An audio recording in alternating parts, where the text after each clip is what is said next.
initiatrice festival jotaay ji festival boobu tey ji lan mooy festival jotaay ji festival pour jigéen ñi la wala festivalu ñëpp la. Merci beaucoup Aziz maa ngi leen di gërëm di leen sant yéen ñëpp waa Kinkeliba. C'est la deuxième fois ñu fi ñëw ñëwoon nañ fi je pense ci première édition bi en 2022 donc jotaay ji on en est à la 3e édition. jotaay ji alors est-ce que jotaayu jigéen la. je dirais prioritairement oui. góor ñi sont bienvenus en tant que càmmiñ en tant que nit ñoo xamante ne bokk nañ ak ñoom espace public bi en tant que indi bâche ak teg chaise. loolu dinañ ko def mais dañuy def leneen am na ñu fa nekkoon di waxtaan sur les masculinités. waaw voilà ak tamit rôle bu loolu am en lien avec les violences sexuelles. parce que mënuñu ko ñàkk xool.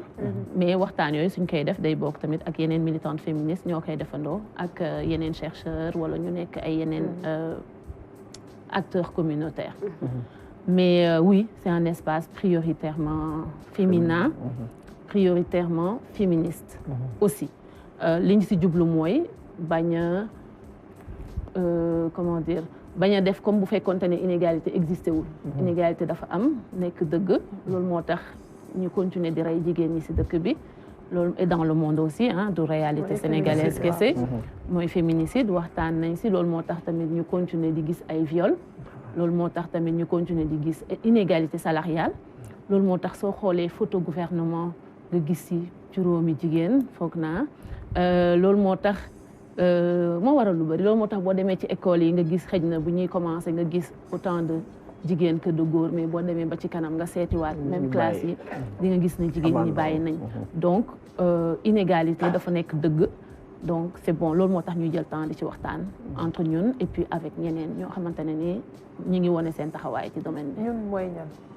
ñun ok donc jotaay ji ñun mooy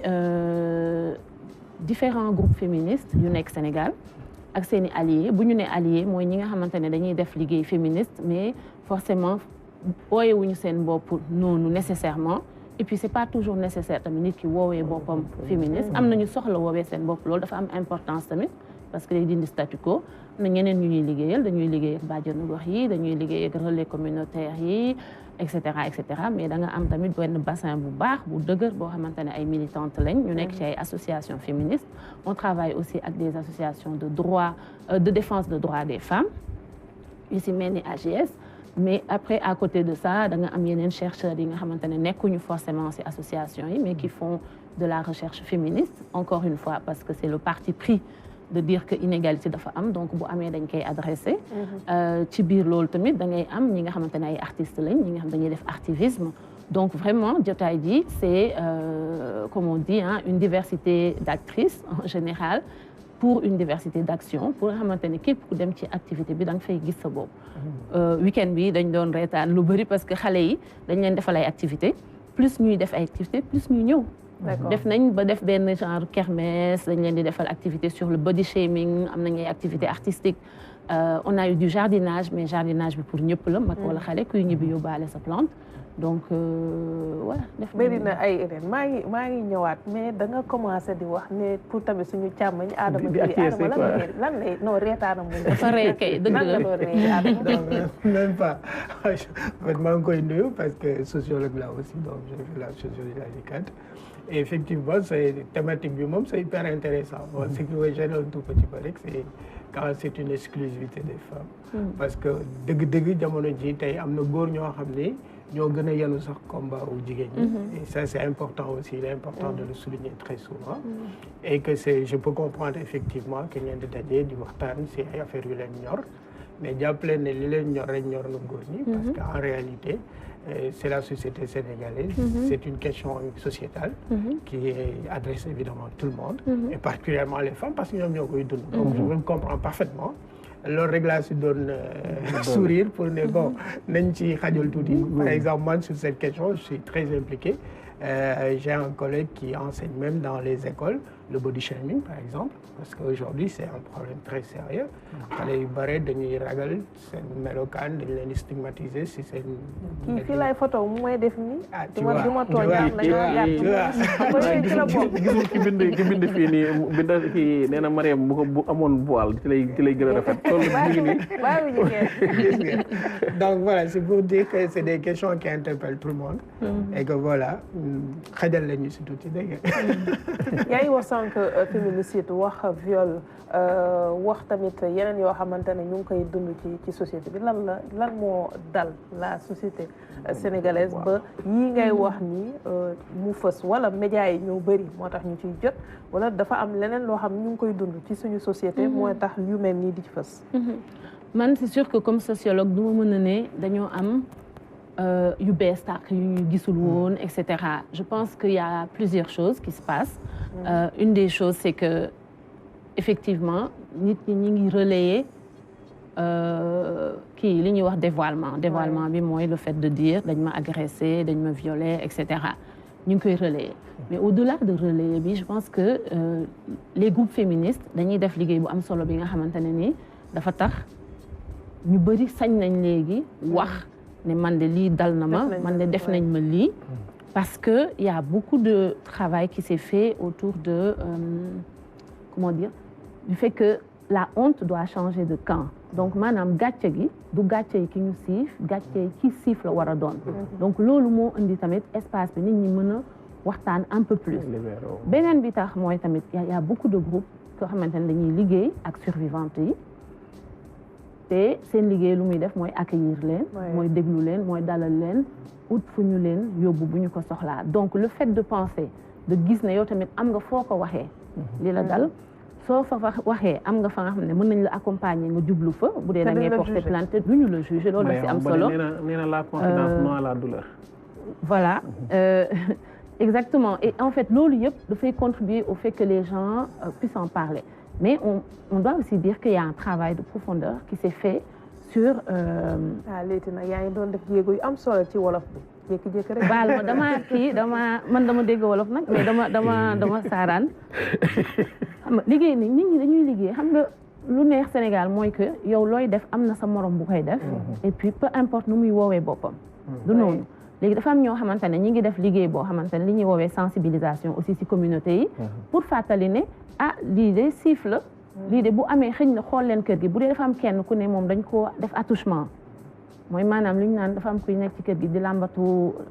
ay xale wala yooyu attouchement léegi da ngeen di xool yeneen xale yi ci kër gi parce que en général du benn yoon rek lay am nit ki du ko def benn nit kese et cetera donc li ma bëgg a wax rek mooy que nit ñi effectivement xam-xam bi mi ngi circuler nit ñi ngi d'accord ne faute bi du faute survivante yi déjà ndimbal mi ngi am donte politique sociale yi doyuñu donte les choses mises en place li état di créer doyul communauté yi ñoo continuer di créer bàjjenu gox yi ñoo fi nekk féministes yi ñoo fi nekk militantes des droits humains yi ñoo fi nekk di def liggéey bi nga xam ne moo tax nit ñi xëy na saña de plus en plus di wax donc jàppuma statistiquement ne que dafa am recrudescence par contre li am tamit mooy que dafa am ay moments yoo xam ne dañuy gis ne recrudescence dafa am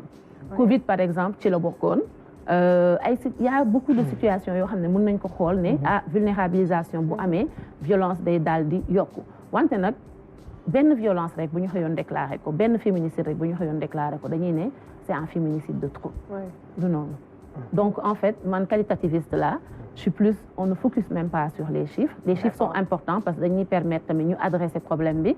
mais lu ñu war a def mooy tamit continuer di liggéey en profondeur xool lii yëpp fan la jógee ak tamit comment on fait pour combattre et puis du benn nit ñaari nit ñooy combattre état dafa war a continuer teg ay affaires en place il ne suffit pas d'avoir une loi ou deux il faut continuer le travail que les femmes sont en train de demander les mouvements par exemple sur le code de la famille la révision la réforme il est nécessaire parce que ñu bëri dañuy dund violence conjugale boo xamante ne ci code de la famille boobu lay jóge parce que da nga jël kenn nga jox ko super pouvoir ne que yow yaay fi kilifa oui ak tamit même le chef de la famille du loolu duñu ma dina am xëy na ñu ma ci mere mais am na ñoo xam ne bu ñu leen joxee ne leen yow yaay chef de famille yaa war a tànn fu ñuy dëkk par exemple loolu rek dafay créer violence ci biir kër féminicide boo gis bu xewee ci couple marié ou pas ñoo xamante ne dañu doon fréquenté woon te féminicide boobu dafa basé wu ci lu ñuy wax violence conjugale dafay jóge ci lu ñuy wax cycle de la violence c'est pas un événement isolé donc il faut ñu analyser ko ak suñuy structure inégalitaire madame Djiby merci tisoli bi yëpp jara ko wax ñuy wax ne noonu la ma rem Soxna Aram déjà dañ koy saluer déjà di mu wax mais aussi di wax ne ñun au Sénégal on a nos réalités dañu dund cosaan fekk suñuy waajur fekk suñuy maam fekk suñuy baay fekk suñuy ndey di déggal suñuy waajur yu góor donc harmonie boobu nga xam ne doon nañ ko gis te amul woon violence dañ daan gis gëdd yi nga xam ne suñu waajur yi ñu ngi ko daan jox suñu ndey yi donc cosaan boobu xëy na mi ngi fi mais cosaan boobu dafa nëbb loo xam ne tey benn tabu lay doon mooy inceste yi am muy violence yi am conjugale muy violence yi am ci biir famille yi muy jafe-jafe yi sànq yaa ngi wax recrudescence effectivement ñun noonu lañ ko mën a tuppee xam nga lu tax parce que gis nañ léegi façon rey yi amul woon bu njëkk da ngay gis ñu fekk léegi à quelques zones fii ci Sénégal benn jigéen bu wérul tëdd biir néegam ñu fekk ko rey yàggul nga paru une femme bu tàggoo ne mi ngi dem tëddi ba tëj këram ñu ñëw fekk ko ñu sànni ko ci buntu këram alors que tàggoo na ba yéeg jusqu'à présent ñi ngi saytu di xool loolu yëpp lan moo ko waral mais c'est des types de violence yoo xam ne ñun xalaatuñ ko woon bu njëkk même bu amoon xëy na siwul woon parce que ñenn ñi daawuñu mën a génne di ko wax beneen bi mooy tey sëy bu dee da ngeen bokk benn mbir di ko sëy di def yàlla boole leen c'est pas une question que ni yow yaay chef de famille bi que da nga war a noot ki nga xam ne tey moom nga nekkal mais cër la boo xam ne yow sa wareef la bi nga war yow soxna si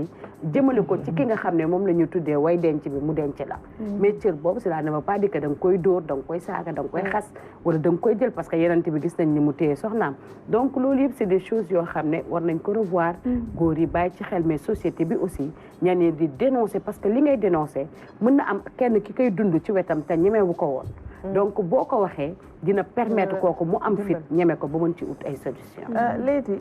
lii ngay wax nii am na ay jigéen yu bëri yu bind téere asi isi nga fii ay téere yu bëri yoo xamante ne ni ay soxna ñëw nañ ci di wax seen vécu ba démb rek ci recueil de poème bi nga xamante ne indi nañ ko ak Ramatoulaye Diouf wax na est-ce que téere yooyu bind bi bokk na ci loo xam ni dafay nekk thérapie ci nit ki wala c'est plus pour alerter pour que lu mel noonu bañ a dal keneen. Est-ce que mën nga ma. bien sûr. waaw en fait man comment dire li nga wax yëpp am na solo am na fu mu wékku du noonu wante nag xam nga nit soo ko joxee super pouvoir ça veut dire que da nga compter ci bonne volonté am pour mu bañ a toroxal keneen ki mais est-ce que loolu comme société. qui se dit juste barki démb le président dem New York wax lu bëri ci égalité wala déet léegi égalité buñ ci waxee bu ñu paree dañ ci war a jëf loolu mooy benn ci festival bi on a parlé de rêver agir et partager donc dañ ci war a jëf ci mooy doo nekk ci bonne volonté kenn et comme li ma doon wax sànq un viol est un viol de trop benn ku ñu toroxal ci këram c'est une personne de trop en fait et donc à partir de ce moment-là mënuñu compter ci bonne volonté parce que dañuy ne état dafa war a protéger ñëpp dafa mel ni rek fi mu toll nii li nit ñi li ñuy dund ñuy liggéey jigéen ñiy liggéey ci kër yi di fa xëy di fa liggéey toroxal bu ñu leen fay toroxal la plupart fii nii ku ñu fi laaj di nga ne non man de moom ki nekk sama kër et cetera donc c'est la faute de personne mais en même temps c'est la faute de tout le monde puisque comme société on n'est pas en train d'adresser la question collectivement léegi loolu moo taxoon ma ne rek état ñun ñëpp loolu la ñu foog naa la ñu wax dafa war a def ay balises encadré protégé parce que ñiy wax ak moom par exemple quand waa AGS def liggéey nañ ay décennies ay années di wax ci dara dañ ko wax parce que dañ ko wékk ci xam-xam dañ ko wékk ci expérience dañ ko wékk ci li ñuy gis ci seen boutique de droit yi ñun bërki démb ci festival bi on avait des stands juridiques nit yi dañuy ñëw dañuy indi ay problèmes spécifiques yoo xam ne dañ koy bëgg a waxtaane sur des choses qui n'ont d'autres fondements que les discriminations qui viennent du code de la famille léegi yow loo ma laaj. téere yi ñu dem. téere yi en fait c'est ça léegi téere yi. def alerte pour ñeneen ñi bañ ko dund. waaw téere yi en fait c'est un peu des deux Fatou Warkha Samb bi mu ci festival bi bërki dee mu présenté na livre am bu tudd Assigné au silence ci biir assigné au silence bëgguma raconter ñi liiragul mais da ngay gis benn situation de violence sexuelle aussi c'est une des choses yi mu raconté ci livre bi maintenant bu ñu jëlee plume bien sûr wax ak ñun ay situations que ça soit ay violences sexuelles ou des situations de violence de manière générale toute la question de li ñu mën a woowee continuum des violences bien sûr pour ñenn ñi mën na nekk comme on dit genre thérapie entre guillemets mais dans tous les cas peu importe fonction bu mu am pour yow individuellement portée bi elle est toujours plus grande parce que portée bi mooy tax par exemple keneen liir ko daal ne man de war naa mën a wax te wax du toujours dem dans la presse wax mën na nekk rek nga wax seeg kenn koo xam ne wóolu nga ko du la juger comme li nga doon wax sànq mu won la yoon ne la lii de mën nga ci jaar fii ak fii man xam naa ñii ak ñee après nga dem ba nga xamante ne yow di nga am réparation bi nga soxla di nga am justice bi nga soxla en sachant que loolu vraiment voilà maintenant effectivement que ku ci nekk mën nga def sa exercice ci festival bi pareil on avait fait un exercice ak c'est un atelier d'écriture boo xam ne ku nekk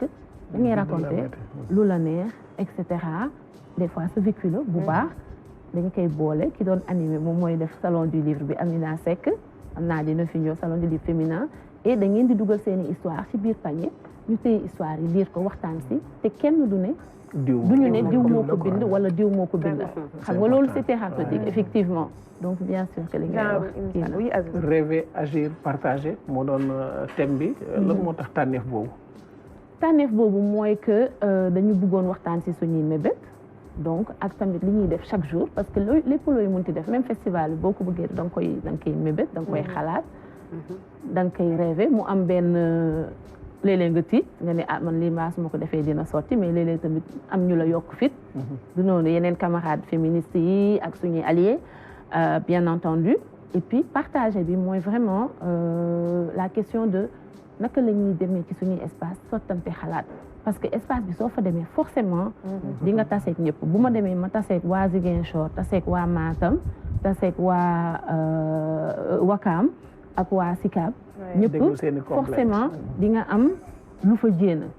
bu amee am na ren ku jóge Ghana ñëw ak nekk ak ñun am na ñu jóge woon Paris et cetera donc on a vraiment essayé d'être ensemble partager mais partager donc suñu biir la ay stratégie mais aussi partager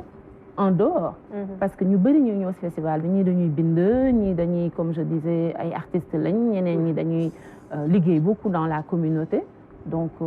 partage boobu tamit lay daal di doon du yam foofu jotaay bi boo leen defee jotaay ba pare doo leen jël lépp tëgg ko dugal ko ci tiroir bi jotaay ji en fait est-ce que dañ ko mënuñ ko dugal ci tiroir parce que comme ñun dañu toog ñetti fan nekkandoo bés bu nekk ñuy gisante ñeneen di jóge ci biti ñuy ñëw ñuy gisante ñoo xam ne musuñu leen xam musuñu leen dégg dañuy jël parole nga def lien du noonu après partage d'expérience réseautage partage d'expérience nit ñi gisante waat feneen man par exemple ki mën naan ni dafa ñëw ci festival bi 2018 laa tase woon ak moom Ghana ci leneen keneen ki ñëw ñii ñëw jóge France kenn ki fii la nekkoon doon fi liggéeyee keneen moo ko suggéré si suñu ay mbokk suñuy doomu ndey ne ok man kii xam naa ko et puis dafay def liggéey bu rafet ci lii ak là donc non mënoo ko def ci tiroir parce que en plus action yi yeneen féministes yi di teg si àdduna bi yëpp dañ lay inspirer à dire ok Bénin lu fa xew lan la Bénin def parce que xam nga boo ne Bénin xanaa kenn du ne ca tubaab yi ngeen demoon xooli du noonu lan moo xew Bénin en termes d'avancement actuellement sur l'avortement médicalisé lan moo xew sur le code de la famille lan moo xew Ghana lan moo xew Mali gi lu xew Guinée lan moo xew Gambie lu ñu bëggul bërkaati démb la fi nit ñi taxaw ne dañuy remettre en question loi contre les mutilations génitales maanaam jongal jigéen ñi ñu ne dañ koy tegaat ci table bi féministes yi ak yeneen groupe défense de droit yi ñoo ko xeex ba mu jóge fa ba nga xamante ne donc loolu tamit jàng la en fait ci lan nga bëgg ak lan nga bëgg te gisaat sa dëkk Adama jotaay gi moom di nga ci dem xanaa su la ko jot bi maye ñëwaguma ci ñoom bu ñu si xajalee dinañ ñëw inchallah mais en tout cas je vous encourage fortement parce que cette question dafa am solo et que wax dëgg yàlla il est temps que nit ñi di waxtaane lépp Parce que à mon avis, mon même professeur Mor Mbaye, psychanalyste, qui disait qu'au Sénégal, il faut que nous parce que c'est comme ça qu'on règle nos problèmes. Et si on n'adresse pas les problèmes, nous les et l'ici un peu solo, moi, permettre un espace pour exprimer. Parce qu'en fait, vous êtes sociologue au Sénégal, la plus grande difficulté, c'est de faire confiance à l'autre pour voir donc si nous avons un espace d'échange où les gens se parlent sans crainte, sans c'est une excellente initiative. Vraiment, je vous encourage beaucoup, madame. Merci beaucoup. Non, en fait, c'est sur la question des camions.